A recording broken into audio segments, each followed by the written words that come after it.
for the year. The detailed underspends are presented within Table A of the report, which shows the majority of underspend relates to employee costs, mainly due to the challenges in recruiting to vacancies. There are also variances of 23,000 within supplies and services, however these are offset by additional income shown below. Section 4 of the report presents the revised earmarked reserves position updated during the audit of the 22-23 accounts, which is explained in more detail in the next report. This shows 256,000 of usable reserves are committed, leaving 141,000 uncommitted. This uncommitted balance equates to 4.7% of budgeted expenditure and is within the target level of between 3 and 6% set by the board. Happy to take any questions on the paper. Thank you. Thanks, Lindsay. If I can just maybe remind you back to the pre-meet, there was a potential issue regarding the sign-off with the accounts. Can you maybe just advise us a bit further what's happening in that respect? Yep, so that will be in the next report, if you're happy to wait for that. Right, that's fine. We'll wait for that coming forward then. Any questions or comments from members? Again, there's no indications. We agree the report? Agreed. Okay. Thanks for that. It takes us on to item 5, the final annual accounts for 22-23. Lindsay? Thank you. So this report provides the audited annual accounts for the board's approval. The board has a statutory obligation to prepare a statement of accounts and have these audited by an external auditor. These audited accounts must then be approved by the 30th September.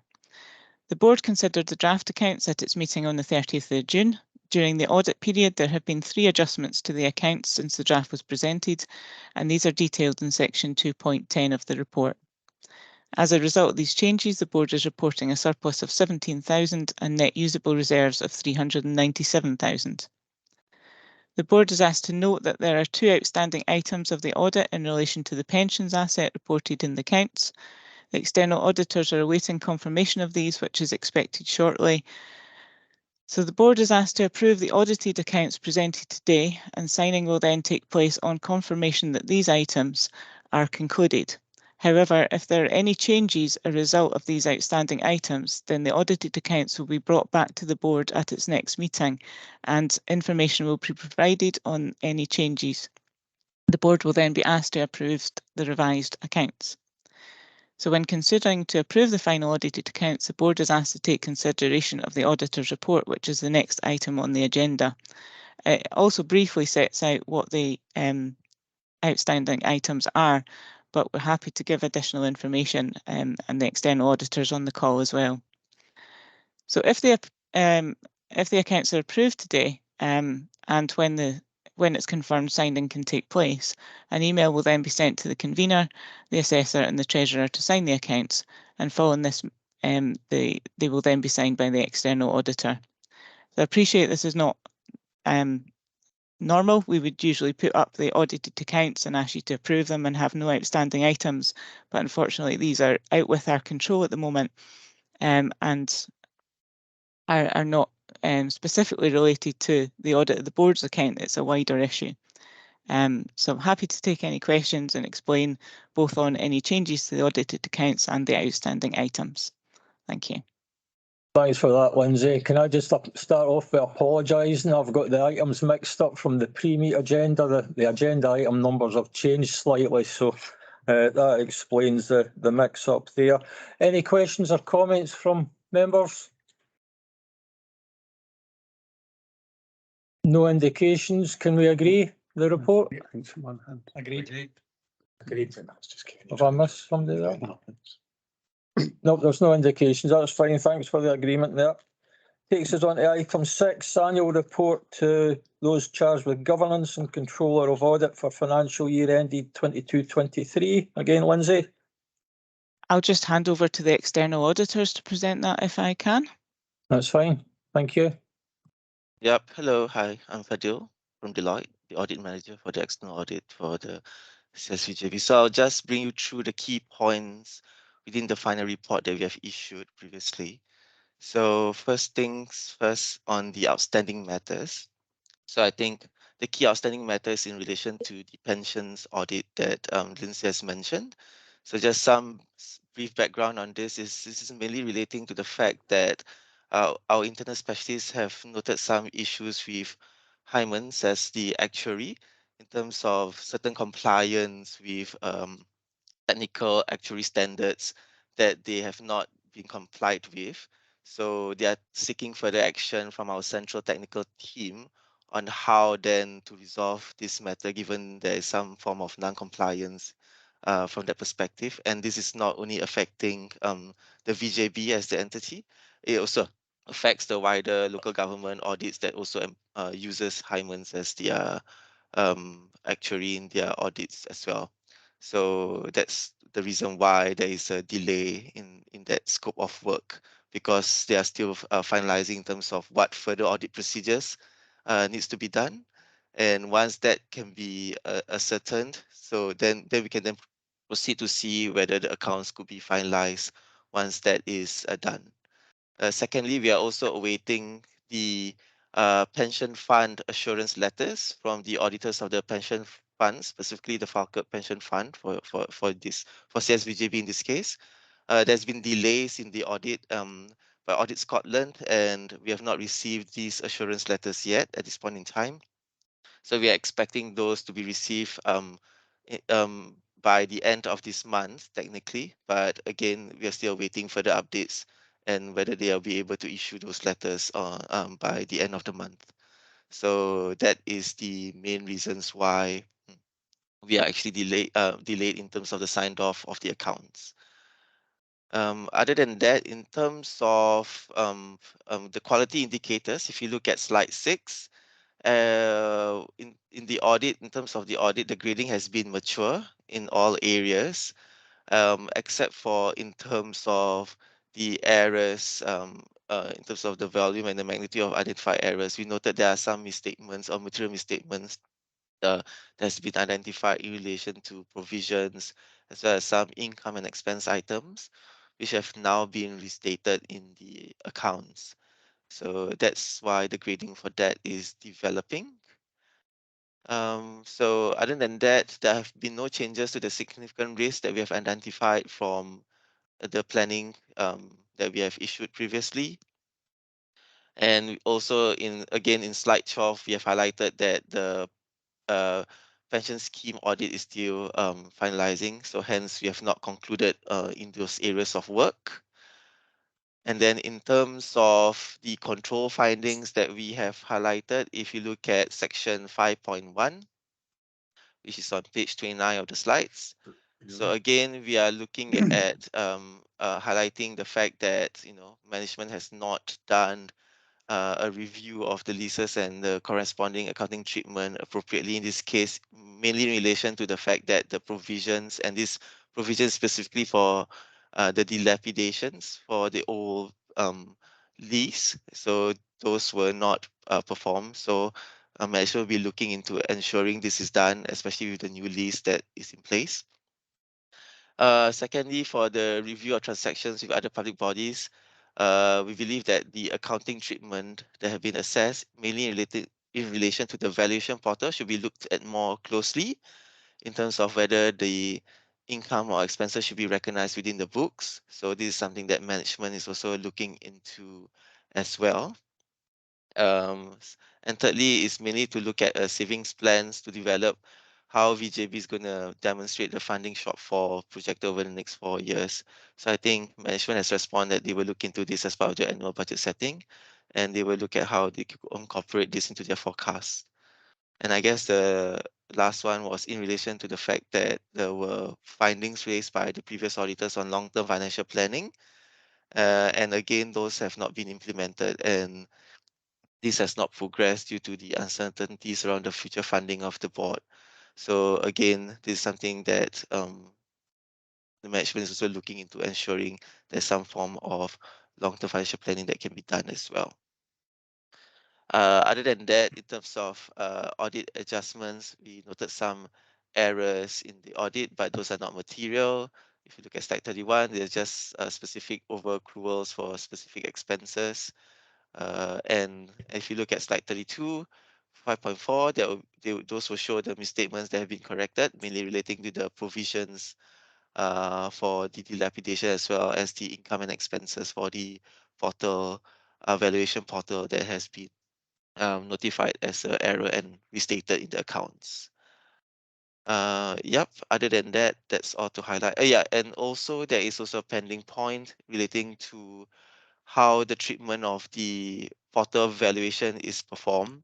We are currently just checking in terms of the accounting treatment for that surrounds that is linked to the prior restatement that's done for the income and expenses. But once that is being resolved as well, and once I get that answer from management, then the accounts will be able to be signed off as well. Yep, so that's all the updates from my end.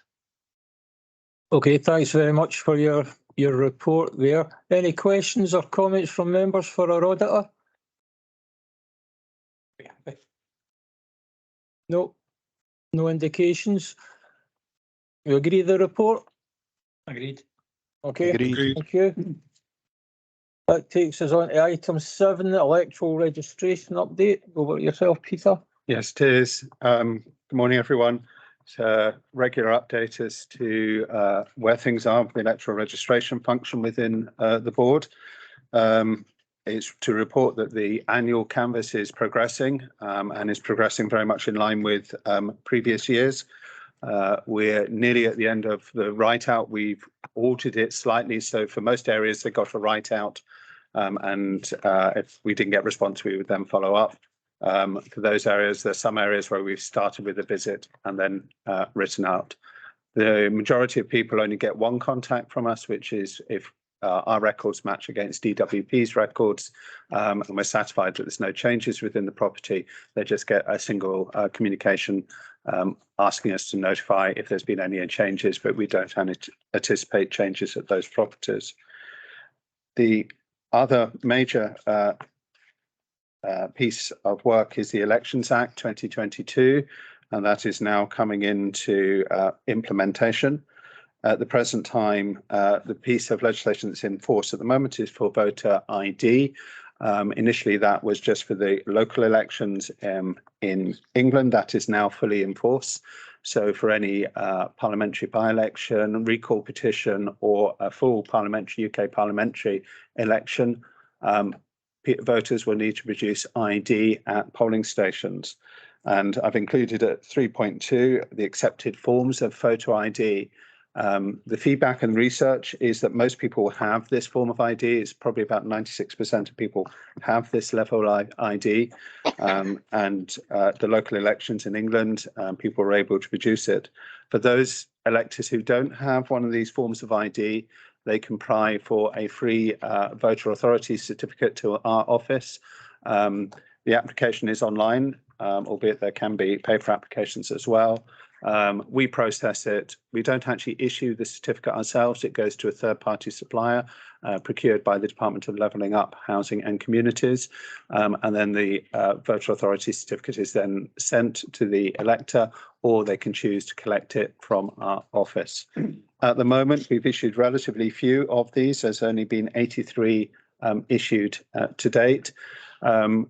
Looking at the English local elections in May and also the 3 parliamentary by-elections in England, there was relatively low take-up of voter authority certificates at those. We're all watching very closely the Rutherglen by-election, which takes place next Thursday, and we'll be interested to see what the take-up of voter authority certificates are following that by-election.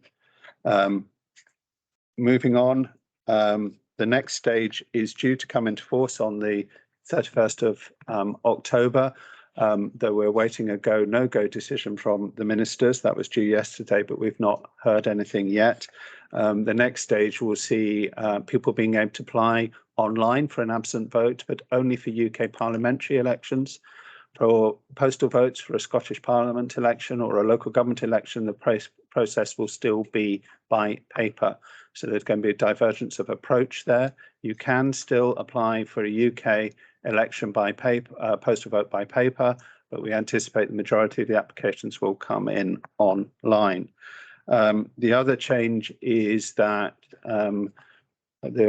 if this measure comes into force, that postal votes for UK elections will only last for 3 years. They won't be for an indefinite period of time, whereas for Scottish Parliament and local elections in Scotland, the postal vote will remain indefinite with a signature refresh every 5 years. There are some changes around the proxy rules coming into force. At the moment, a person can be a proxy for as many family members as they want. Going forward for UK elections, the proxy will be limited to no more than 2. You can be a proxy for no more than 2 domestic electors or up to 4 overseas or service electors. There are no planned changes for the Scottish Parliament and local government elections. So somebody who is a proxy could be a proxy for family members for local government elections in Scotland, but not be a proxy for those people at a UK election. We're working closely with the Electoral Commission on messaging to make sure people understand what they need to do and when they need to do it. As I said, it's due to come in on 31st of October, but we're waiting for a decision on the ministers whether that will actually take place. The board has taken part in a trial of the online application process, which has been beneficial for the team here. It's given them advanced sight of the portal that is used to process the absent votes. So in a way, we've had a head start on other election teams around the country in getting used to the way the software operates. The other change that's due to come in will be in January, which will be overseas electors. Currently, an overseas electors declaration lasts for a year. That will be extended up to 3 years. And at the moment, to be an overseas elector, you have to have been registered as an ordinary elector within the last 15 years. The plan is to remove that 15-year bar. So if you've been on the register at any point, you can apply to be an overseas elector, albeit it has to be the last constituency you were resident in. If you've never been registered in the UK, they're changing the rules so that you can apply based on previous residence. So if you lived in the UK 30 years ago, you can apply to be registered, albeit that you'll need to prove your connection to the address at which you're choosing to register. It is all a significant amount of change, and I think it's one we watch very closely. And I said we are keenly anticipating the decision on whether this is going to go live or not. And we are only a month away from go live at the present time. The other things I would draw attention to is we're working with Stirling University and Forth Valley College. We've had people up at the Freshers Week, people up at the university last week, and we're also going to be participating in the Welcome to Vote campaign, which is the week commencing the 29th of January 2024. I'm happy to take any questions on my report. Thanks for your update there, Peter. Any questions? David? Thanks, Alan. Just a couple of things. I was going to ask about advertising, but you've just mentioned the campaign coming up. The local authority certificate, could we maybe get a link sent out for that so we can publicise that as well on social media and things? Yeah. And is there such a thing as a kind of poster or something for that we could put out as well, like a digital poster or something?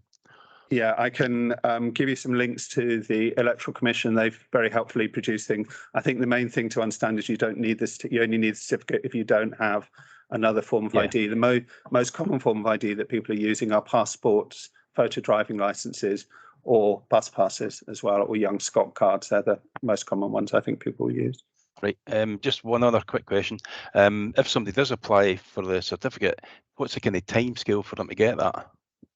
It's normally it's pretty quick. We will turn it around quite quickly. The main thing is as long as they match against DWP records. If they don't match, so they have to provide the national insurance number. If they don't match, we then have to ask for documentary evidence, and that can slow the process down, and people can be a little slow in getting the documentary evidence back. The process of issuing them is quick, and the cut-off ahead of an elections is 6 working. It's about a week ahead of the election, and in England there is everybody has got their certificates in plenty of time. There is a provision in emergency the postal has been delayed. We can actually issue a temporary certificate if necessary. Okay, thanks, Peter. Thanks, Alan. Okay, thanks, David. I'll get Bryan to liaise with Peter just so that we can get that information issued just as soon as possible. Okay. Sarah, you got a question? Yeah, it's really just following on from David in a sense. Like, it seems to me that the issues is more going to be people not bringing the ID, and that change. You know, this is the first time I think any of us will have voted or the next election. So is that going to be part of the advertising campaign? So I'm less concerned about those who don't have ID. I'm afraid one or two are going to find a problem. But I think, is it not the turning up, and is that not what's been experienced so far in England? They just don't bring it, and then don't come back. You know, if I turn up and I'm told to go home and get it, I might not bother. Yeah. In England, ahead of the May local, the Electoral Commission ran TV advertising. Obviously, that didn't appear in Scotland. I think that was very effective. They've got a good reach. I think they were talking about between about 70 and 80% of people understanding, getting the message. The issue seemed to be most people brought the right ID and turned up. There's a few people that didn't, went away, came back with it. There were a few people who got the message they were to bring ID but didn't actually bring the right ID. So I think people will get used to it, but there will be a national television advertising campaign ahead of the election, and there are materials that will encourage people to share. But it is getting that, you're right, it's getting the message out to people. Yes, thank you. Thanks, Sarah. I don't see anybody else indicating they wish to speak. Can we agree the update report from Peter? Agreed. Yep. Agreed. Great. Thank you. That takes us on to item 8, the Central Scotland Joint Valuation Board Workforce Plan for 23-26. Mark? Yes, good morning, everyone. This report is seeking approval of the new workforce plan for the 3-year period 2023 to 26. As part of the 2021-22 internal audit, a recommendation was made to develop a formal workforce plan for the board. A workforce plan ensures the board has an adequate supply of people with the skills, knowledge and experience required to achieve its strategic objectives in the short, medium and long term. As part of the process, the board's staff consultation forum was consulted, and the plan was also reviewed by our board's HR advisors at Clackmannanshire Council. A copy of the workforce plan is attached as an appendix to this report, and my recommendation is that the board approves this workforce plan for the next 3 years. I am happy to take any questions on the plan you may have. Thanks, Mark. Any questions from members or comments? Yep, Sarah? Perhaps a little rich from me sitting here doing this online rather than being there at the meeting, but it's really point 4 about the hybrid and flexible working. I think I noted further back in the audit report that there's a 40% office occupancy, and I'm really just looking for some assurance. I've no different people working from home, but I've experienced with some other kind of public bodies where I am really not convinced that the efficiency is the same. And I think really just, you know, are we being quite certain that we're providing people with the right equipment to work from home? Are they doing the right type of work at home?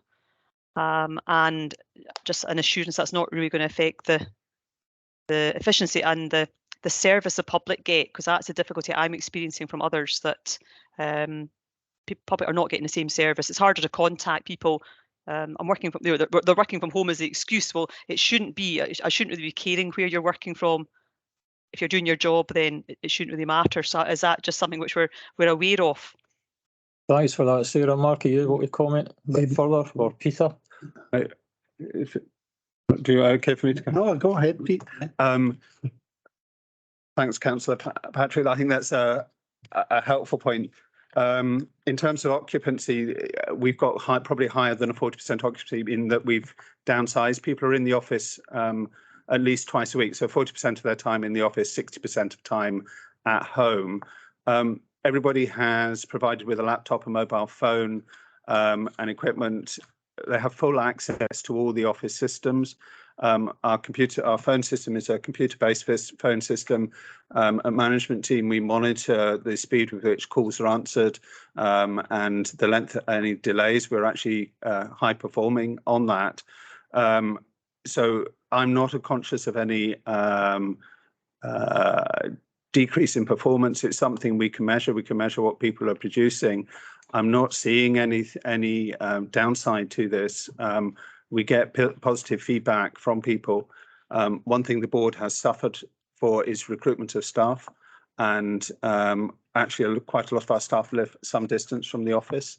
I think if we were to get everybody to work in the office 5 days a week, you may well find that people would move on to organisations where they didn't need to do that. So it's partly a recruitment measure. The 40% seems to work effectively. It means that people can collaborate in the office and come in. It is a minimum, so if we need people in for the office, so there's a, like for instance, a management team meeting is always held in person. We all come together as a team. There's also team meetings held. It's something we will continue to monitor. The hybrid working has been in practice since the pandemic. The plan is to bring forward a hybrid working policy for formal board approval. I think we're anticipating at the next board meeting, but I'm not aware of anything. But if anybody's aware of any diminishment in services that we're providing, please let me know. But I'm not aware at this stage of anything. No, thank you. I appreciate that assurance. Thanks, Sarah. Any other questions or comments from members?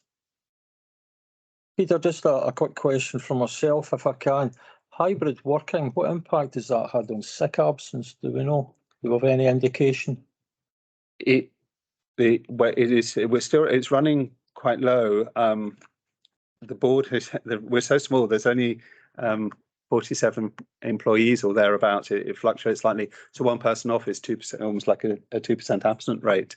And unfortunately, we've got a member of staff that's off long-term sick, which is not related to the pandemic, which does skew the figures. But on the whole, the figures actually improved slightly, and they certainly are not going back. They're at a level that's acceptable. I would like to say it's about 2% absent rate, but I would need to double check that for you. Okay, thanks for that. I can provide the current absent figures. Okay, thanks, Peter. If there's not any further questions, sorry, Robert. Thanks, Convener. I just wanted to ask about one page 163 succession planning. It mentions there's currently no transition period to allow managers to sort of do a handover to the incoming replacement, which would be really beneficial to pass on the skills and knowledge. I just wonder how that might be addressed. Peter, Mark. I think what we try and do is because of recruitment delays and things, the ideal scenario is you have a handover period.